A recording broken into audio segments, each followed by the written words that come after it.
Hello everyone, welcome to my YouTube channel Sujan public school. आज हम लोग क्लास 10th का मैथ पढ़ेंगे चैप्टर 1 से। आज हम लोग थ्योरी देखेंगे, इसको जल्दी में ख़त्म करना है। तो आइए स्टार्ट करते हैं। चैप्टर 1 में बेटा है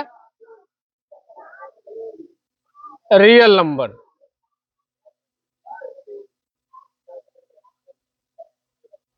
यानी वास्तविक संख्या।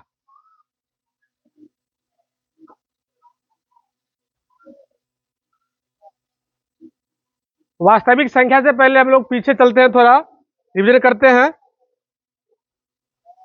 जैसे प्राकृत संख्या होता है, प्राकृत संख्या इसी को बोलते हैं नेचुरल नंबर। Natural number. अच्छा, कोई बता सकते हो प्राकृत संख्या किसे कहते हैं? कौन बताना चाहता है? उठ के खड़ा हो जाओ। प्राकृत संख्या किसे कहते हैं? कौन बताएगा? खड़ा होकर बताओ, जो बताओगे खड़ा हो जाओ।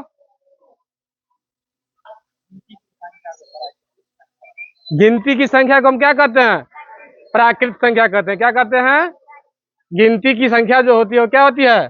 प्राकृत संख्या होती है। यानी all counting number is called natural number. क्या? 1 2 3 4 ये चलता रहेगा। ये कहां तक जाएगा? अनंत तक। इसका कोई है ही नहीं कि ये कितना बड़ा संख्या हो सकता है। इसको हम अज्ञात बोल सकते हैं, ज्ञात नहीं हो सकता है कि नहीं। अगर आपसे कोई पूछे कि सबसे छोटी संख्या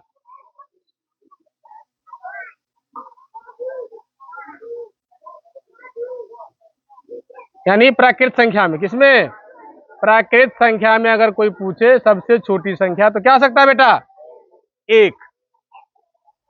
और सबसे बड़ी प्राकृत संख्या, सबसे बड़ी प्राकृत संख्या क्या होगी? ये क्या होगा? अज्ञात। ये ज्ञात ही नहीं है, नहीं है कि नहीं। अब इसके बाद कौन सी संख्या आएगा? पूर्ण संख्या। क्या आएगा? अगर प्राकृत संख्या के परिवार में हम क्या करें? शून्य को शामिल कर दे। क्या कर दे? शून्य को शामिल कर दे तो कौन सा संख्या कहलाएगा? पूर्ण संख्या। क्या कहलाएगा? पूर्ण संख्या।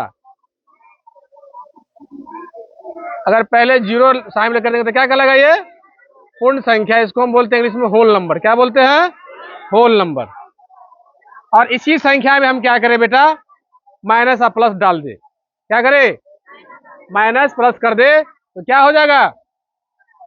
-1 -2 -3 -4 ये सब चलता रहेगा, प्लस में भी चलता रहेगा।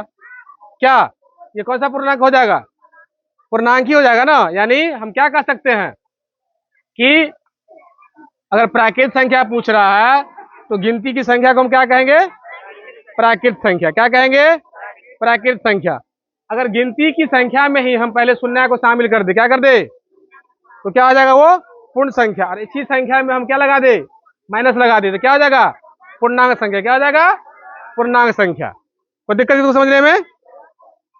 अब देखो, हम अच्छे से समझ लिए कि प्राकृत संख्या क्या है, पूर्ण संख्या क्या है और पूर्णांक संख्या क्या है। नहीं, इसके बाद कौन सा संख्या आएगा? इसके बाद क्या संख्या आ सकता है? भाज आएगा, भाज आएगा, सम आएगा, विषम। ऐसा भूल रहे हो क्या? अच्छा, सम संख्या किसे कहते हैं? कौन बताएगा? सम संख्या किसको कहते हैं रे? बताओ, खड़ा होकर बताओ। सम संख्या किसको कहती हो? क्या हो? जो दो से पूर्णतः विभाजित हो। क्या हो? दो से पूर्णतः विभाजित हो तो क्या हो जाएगा? सम संख्या। क्या हो जाएगा? सम संख्या। विषम कौन सा हो जाएगा? कौन बताओगे? विषम संख्या के बारे में कौन बताओगे? बोलो। जो दो से पूर्णतः विभाजित नहीं हो, दो से पूर्णतः विभाजित न हो।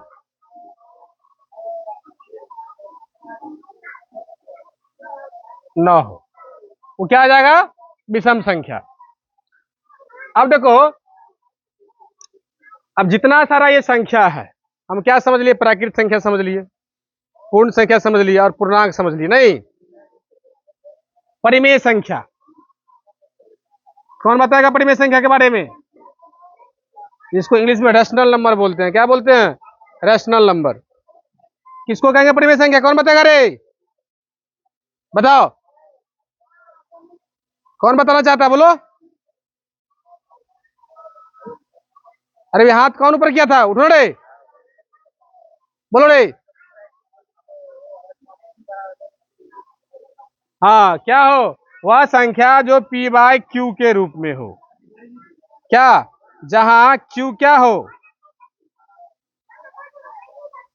बराबर जीरो नहीं हो। यानी पी बाय क्यू के बदले में बेटा अल्फाबेट का कोई भी लेटर हम ले सकते हैं। क्या? अगर ए बाय बी है, क्या है? ए बाय बी है, तो यहाँ क्या होना चाहिए? बी जो बट्टे में है वो कभी जीरो नहीं होना चाहिए, है कि नहीं? यानी पी बाय क्यू के बदले में अल्फाबेट का कोई भी लेटर आ सकता है, और जो ये कंडीशन फॉलो करेगा क्या कहलाएगा? क्या कहलाएगा रे? परिमेय संख्या। क्या कहलाएगा? परिमेय संख्या। और परिमेय संख्या किसको कहते हैं? अप्रमेय संख्या हम किसको कहते हैं? कोई बताएगा? बोलो।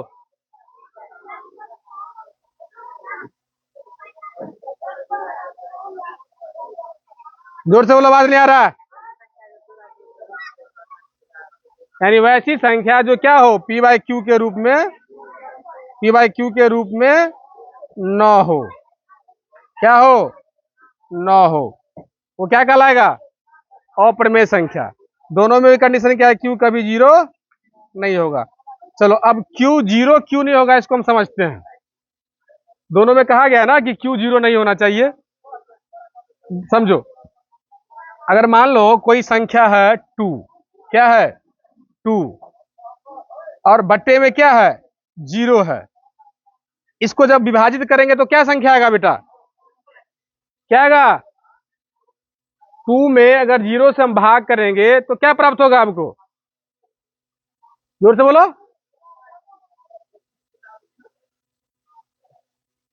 दो आएगा। तुम बोलो। अनडिफाइंड, अपरिभाषित आएगा। क्या आएगा? जब भी किसी संख्या को हम जीरो से भाग करते हैं तो अपरिभाषित आएगा। ट्रिगोनोमेट्री में पढ़ी हो ना, जब फॉर्मूला निकालती हो तो, है कि नहीं? नहीं पढ़ी हो?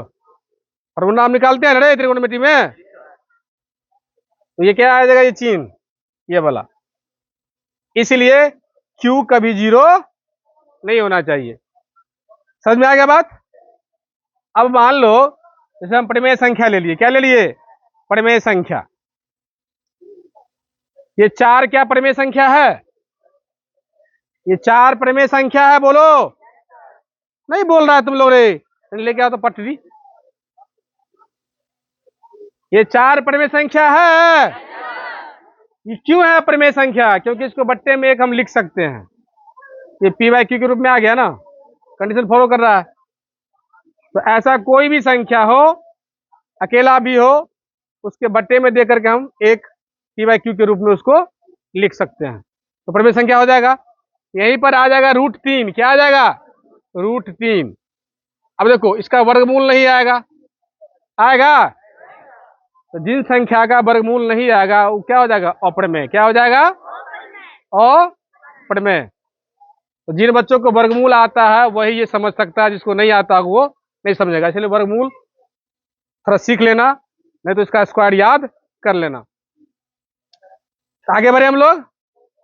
अब देखो, अगर माइनस में कोई संख्या है, जीरो है, क्या वन बाय टू है, minus two by four by three है, रूट पांच है, क्या क्या ये सभी संख्याएं को हम वास्तविक संख्या बोल सकते हैं?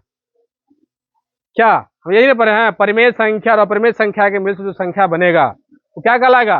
वास्तविक संख्या। अब इसमें जो संख्या है क्या है? देखो, ये अपरिमेय है, ये परिमेय है, ये परिमेय है, ये परिमेय है, ये भी परिमेय है। तो इन सभी संख्या को हम क्या कहेंगे? वास्तविक संख्या। अब संख्या में आ रहा है भाज्य संख्या और अभाज्य संख्या। भाज्य संख्या को हम देखते हैं। जैसे मान लो हम 4 ले लिए, क्या ले लिए? 4। 4 देखो 1 से कटेगा, 2 से कटेगा और स्वयं से कटेगा। यानी हम क्या देख रहे हैं? 4 1 से भी कट रहा है, 2 से भी कट रहा है, ये स्वयं से भी कट रहा है, कट रहा है। ये 4 क्या है? भाज्य संख्या है। क्या है? भाज्य संख्या है। एक उदाहरण और लेते हैं, 2 ले लिए हम। ये देखो, ये 1 से कटेगा या स्वयं से कटेगा। स्वयं मीन्स क्या? ये 2 से ही कटेगा। इसको हम क्या बोलते हैं? अभाज्य संख्या। क्या बोलते हैं? अभाज्य संख्या। क्या? तो अभाज्य संख्या को हम क्या देख रहे हैं? या तो स्वयं से कट रहा है या 1 से कट रहा है। लेकिन भाज्य संख्या को क्या देख रहे हैं? स्वयं से भी कट रहा है, 1 से भी कट रहा है, उसके अलावा किसी तीसरे संख्या से भी कट रहा है। यानी क्या? इसका मतलब क्या? कि वैसी संख्या जिसका अभाज्य खंड 2 से अधिक हो, वैसी संख्या जिसका अभाज्य गुणनखंड 2 से अधिक हो, तो क्या कहलाएगा? भाज्य संख्या। और वैसी संख्या जिसका गुणनखंड केवल क्या हो? 2 हो। क्या हो? 2 हो, क्या कहलाएगा? अभाज्य संख्या। भाज्य संख्या क्या होगा? वैसी संख्या जिसका गुणनखंड 2 से अधिक हो, क्या कहलाएगा? भाज्य संख्या। क्या कहलाएगा? और वैसी संख्या जिसका गुणनखंड केवल और केवल क्या हो? 2 ही हो, तो क्या कहलाएगा? अभाज्य संख्या। कोई दिक्कत? अब देखो, सबसे छोटी अभाज्य संख्या सम होते हुए मात्र 2 ही ऐसा संख्या है दुनिया में जो सम होते हुए क्या है बेटा? अभाज्य संख्या। यानी इसके सिवा ऐसा कोई संख्या नहीं है जो सम हो और साथ में क्या हो? अभाज्य हो। क्लियर हो गया? और सबसे छोटा अभाज्य संख्या क्या है? 2 ही है। क्लियर? अब नेक्स्ट देखो, अब सबसे छोटा भाज्य संख्या अगर हमसे पूछेगा तो क्या होगा? 4। क्या होगा? 4। क्लियर हुआ? चलो, अब कुछ संख्या हम और लेके देखते हैं। जैसे मान लो हम 2 लिए, 3 को लेके देखते हैं। यहां देखो, 1 से कटेगा या तो 3 से कटेगा, नहीं, यानी 1 से या स्वयं से जो कटेगा क्या हो रहा है? अभाज्य संख्या। क्या हो रहा है? इसको हम क्या बोलेंगे? अभाज्य संख्या। क्या बोलेंगे? अभाज्य संख्या। और 6 ले लिए, नहीं, ये 1 से भी कटेगा, 2 से भी कटेगा और 3 से भी कटेगा और स्वयं से भी कटेगा। हम क्या देख रहे हैं कि जिसका गुणनखंड 2 से अधिक हो रहा है वो क्या है? कौन सा संख्या है? भाज्य संख्या है। क्या है? भाज्य संख्या। अब इसी में हमको पूछ देगा जुड़वा अभाज्य संख्या। क्या पूछ देगा? जुड़वा अभाज्य संख्या। अब ध्यान देना एक चीज और, हम भाज्य संख्या का और कौन सा संख्या बोलते हैं बेटा? भाज्य संख्या का और कौन सा संख्या बोलते हैं? संयुक्त संख्या। क्या बोलते हैं? संयुक्त संख्या। और इसको क्या बोलते हैं? यौगिक संख्या। क्या बोलते हैं? यौगिक संख्या। यानी ध्यान देना है कि हमको अगर भाज्य संख्या बोले तब भी वही चीज होगा, संयुक्त संख्या बोलेगा तब वही चीज होगा, और यौगिक संख्या भी बोल रहा है तब वही संख्या होगा। और अभाज्य संख्या को और क्या बोलते हैं बेटा? रूढ़ संख्या। क्या बोलते हैं? रूढ़ संख्या। कोई दिक्कत? अब ध्यान से देखो कि अभाज्य और भाज्य को हम अच्छे से समझ लिए, नहीं? अब होता है जुड़वा अभाज्य संख्या। क्या होता है? जुड़वा अभाज्य संख्या। क्या होता है ना? जुड़वा अभाज्य संख्या किसको कहते हैं? ऐसा 2 अभाज्य संख्या जिसका अंतर क्या हो? 2 हो। क्या हो? 2 हो। तो क्या क्या हो सकता है? अगर 2 ले ले हम और 5 ले ले, दोनों में अंतर किसका है? 3 का है। क्या है? ये लगातार है ना, दोनों का अंतर कितना आ रहा है? 3 तो होगा, लगातार भी नहीं है, ये वाला संख्या होगा जुड़वा संख्या। जैसे 5 और 7 लिए, दोनों में अंतर 2 का है, अरे है, ये क्या हो जाएगा? जुड़वा अभाज्य संख्या। कोई दिक्कत किसी को समझने में? समझा ये चीज? जुड़वा अभाज्य संख्या कि ऐसा 2 संख्या क्या हो जिसके बीच का अंतर क्या हो? 2 हो। क्या हो? 2 हो, वो क्या कहलाएगा? जुड़वा अभाज्य संख्या। किसी को समझ में दिक्कत है? देखो शुरू से देखो।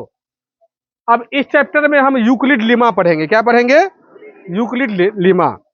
ये सिद्ध किया हुआ पहले से क्या है? ये कथन है जिसको हम HCF निकालने के लिए प्रयोग करते हैं, नहीं क्या?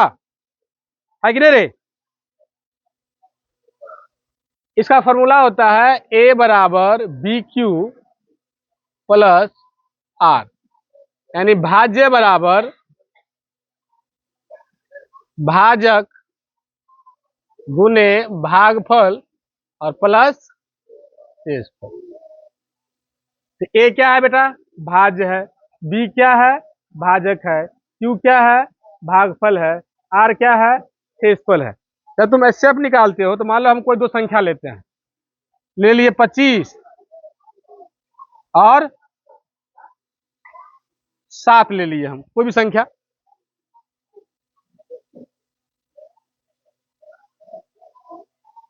हम जब निकालते हैं तो क्या रूल होता है? भाग बनाते हो ना, तो लगभग भाग की तरह क्या निकलता है? एचसीएफ निकलता है इस विधि से। 7 चौक 28, तो 7 तिया 21, 5 में से गया क्या? 3, एक कैंसिल आउट हो गया नहीं, 4 होगा। हाँ कितना आएगा? 4। अब हम यहाँ क्या देख रहे हैं कि आर क्या आ रहा है? 4। अच्छा ये क्या है बेटा? ये जो दिया हुआ है 25, इसको हम क्या बोलते हैं बीच वाले को? हाँ, और ये हाँ, यहां समझ में आ गया बात? इस तरह से हम बैठाते जाते हैं जब तक क्या हो? जीरो प्राप्त न हो जाए। क्या? और जिस संख्या से लास्ट में वो कटता है वही संख्या उसका क्या होता है? एचसीएफ होता है। क्या होता है? एचसीएफ। कोई दिक्कत? एचसीएफ का फुल फॉर्म कौन बताएगा? HCF, highest common factor. LCM का full form lowest common multiple. यानी इस चीज को समझने में किसी को दिक्कत है? एक काल्पनिक संख्या भी होता है जो अभी आवश्यकता नहीं है हम लोग को, है नहीं है? 11वीं 12वीं में जाकर पढ़ोगे, ठीक है ना? अभी हम जिसको बोलते हैं इमेजिनरी नंबर, क्या बोलते हैं रे? हाँ, वो हम लोग को अभी नहीं पढ़ना है।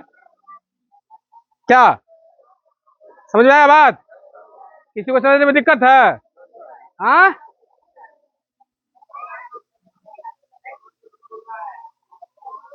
देखो किसी को अगर दिक्कत है तो देख लो। किसी को कुछ पूछना है? किसी भी बच्चे को कोई डॉट, इतने चीजों में किसी को डॉट रह गया है तो खुल के पूछ सकते हो। अगर नहीं समझ में आया होगा तो दोबारा हम बताएंगे। क्या? क्योंकि हम दोबारा पूछेंगे तो पीटेंगे, है कि नहीं? किसी को पूछना है कुछ? नहीं, ठीक।